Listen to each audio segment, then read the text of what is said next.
తిరుపతి తిరుమల తాగునీటి కొరత తీర్చేందుకు హంద్రి నివాస్ సుజల స్రవంతి పథకం ద్వారా కళ్యాణి డ్యాంకు నీరు అందించడంతో పాటు గాలేరు నగరి సుజల స్రవంతి ద్వారా బాలాజీ రిజర్వాయర్కు నీరు అందించాలని ఎమ్మెల్యే ఆర్ఎన్ శ్రీనివాసులు ప్రభుత్వానికి కోరారు.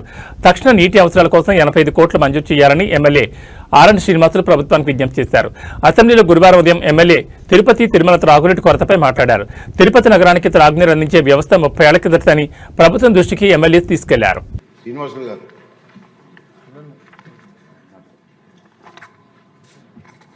ధన్యవాదాలు అధ్యక్ష. తిరుపతి నగరంలో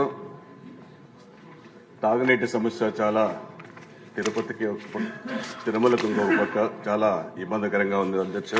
ప్రస్తుతం జనాభా విపరీతంగా పెరిగింది.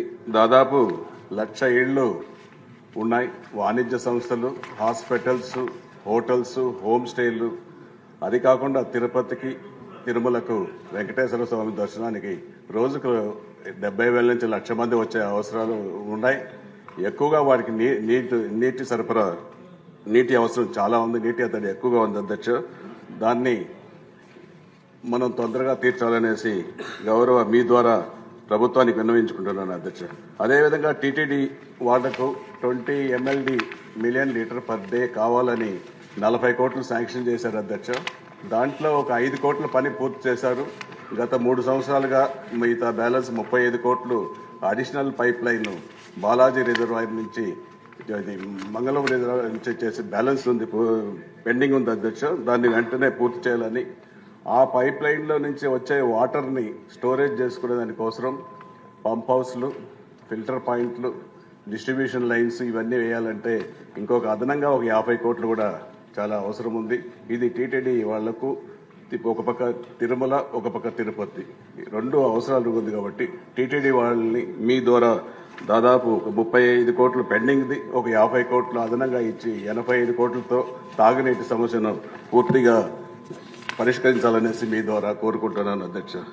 అంతేకాకుండా కళ్యాణి డ్యామ్ గౌరవ ముఖ్యమంత్రి గారు సంక్రాంతికి నారావారిపల్లికి వచ్చినప్పుడు 130 కోట్లతో మూల చెరువుకు శంకుస్థాపన చేశారు అధ్యక్ష. ఆ పనిని తొందరగా పూర్తి చేస్తే కళ్యాణ డ్యాంకి నీళ్లు వస్తుంది, నీటి సమస్య బాగా తీరుతుంది అధ్యక్ష. అదే రెండో విషయం, గాలేరు నగరి సుజల స్రవంతి నీటిని కూడా కాలువ కూడా రాజంపేట, కోడూరు వరకు వచ్చింది. అది ఫారెస్ట్ క్లియరెన్స్తో కొంత ఆగింది. ఆ ఫారెస్ట్ క్లియరెన్స్ గౌరవ ఉప ముఖ్యమంత్రి గారు ఫారెస్ట్ క్లియరెన్స్ ఇస్తే అది కూడా బాలాజీ రిజర్వాయర్కి వాటర్ స్టోరేజ్ వస్తుంది. ఆ వాటర్ స్టోరేజ్లో నుంచి కూడా ఒక పక్క హంద్రి నీవా, ఒక పక్క సుజల స్రవంతి, రెండింటిలో కూడా వస్తాయి. తిరుపతికి తాగునీటి సమస్య శాశ్వతంగా పరిష్కరించేదానికి సౌకర్యాలు ఉన్నాయి. ఖచ్చితంగా చేయాలని కోరుకుంటున్నాను.